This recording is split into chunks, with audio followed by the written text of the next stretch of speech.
as we initiate this project in Kansas City, Missouri, on a memorial, the first memorial in the nation on human trafficking, right here in our city. With this project and with our collaboration, we create awareness. Fine. What next?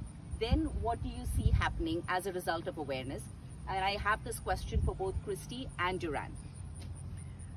So awareness is really kind of where I started with, outreach to the women on the street. What they do now is they have a definition, and by the Palermo protocol, prostitution is exactly that. But what they've done in the United States is they've taken it and said, these are human trafficking victims and these are just whores. And so what is happening is these victims are being left behind, where we have the good victims that provide cases to the Department of Justice so they are able to prosecute someone. So that's what's important to our government. And so I've learned so much of things that need to change. And one thing that is critical when dealing with this issue of commercial sexual exploitation is it happens because men buy sex. So we have to shift our culture to that is not okay. That like exploiting women, going to the strip clubs, pornography, it's rampant. And so we have a society that devalues women, that objectifies women. So we have to change that. And in my belief, and I think that I'm pretty true, or you can see the evidence of this in our society, is that we have such a ultra right-wing ideology, so prevalent in our communities, then the first ones to be victimized are women and children. And so we have to have the legislation that addresses that patriarchal masculine energy that can, bring about the laws that will create the behaviors for us to take this thing seriously. And so that's where I will be front and center. This is a situation that affects women and children.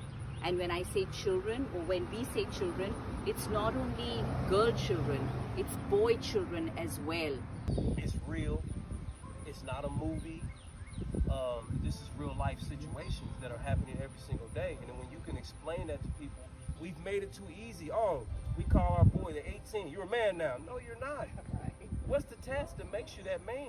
Right. And until we explain it in the way that, when this guy was telling me about how they do steel, he said they take steel and put it in wet environment, dry environment, hot, they put it in heat and cold.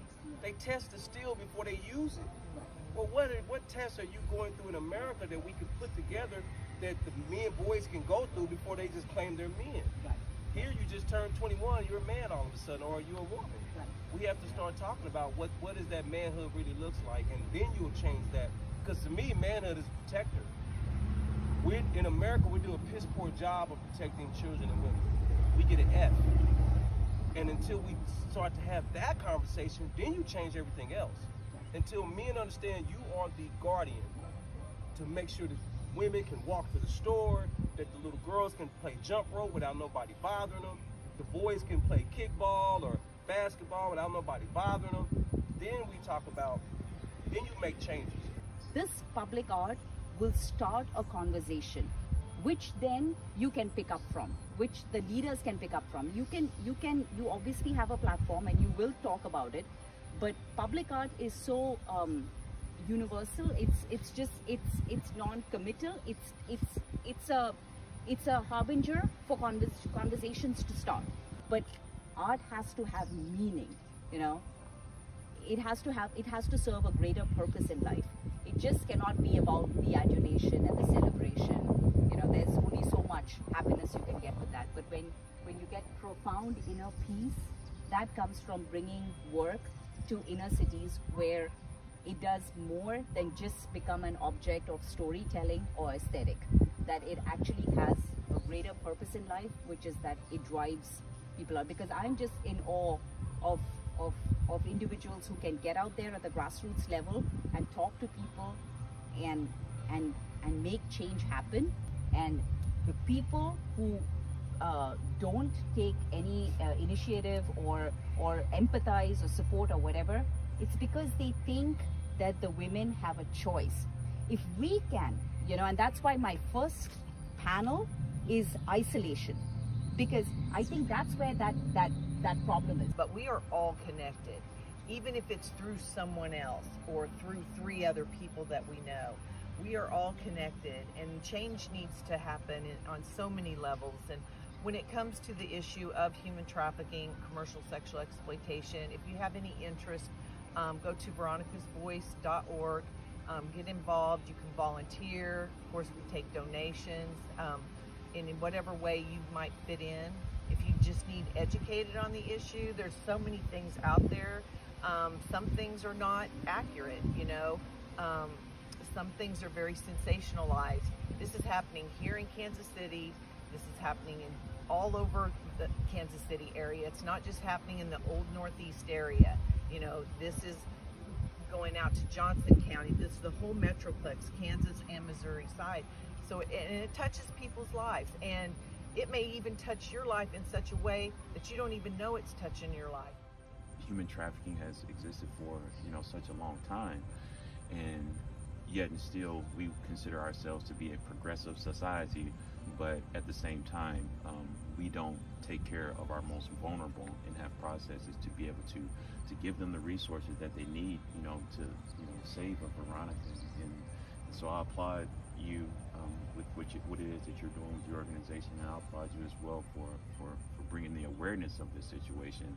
And I'm just committed to doing whatever I can as well, regardless if it's politics or any of those things. I'm seriously touched by the impact that this has having on our community. So I appreciate the 2 of you for allowing me to come out here and to listen and to be a part of this. So thank you. We have young people here who are really working proactively towards the situation. So I am very hopeful about the future, and we all have our places in life very set in that I, as the artist Hasna Sal, I am creating the work so that this reaches it reaches the community at large.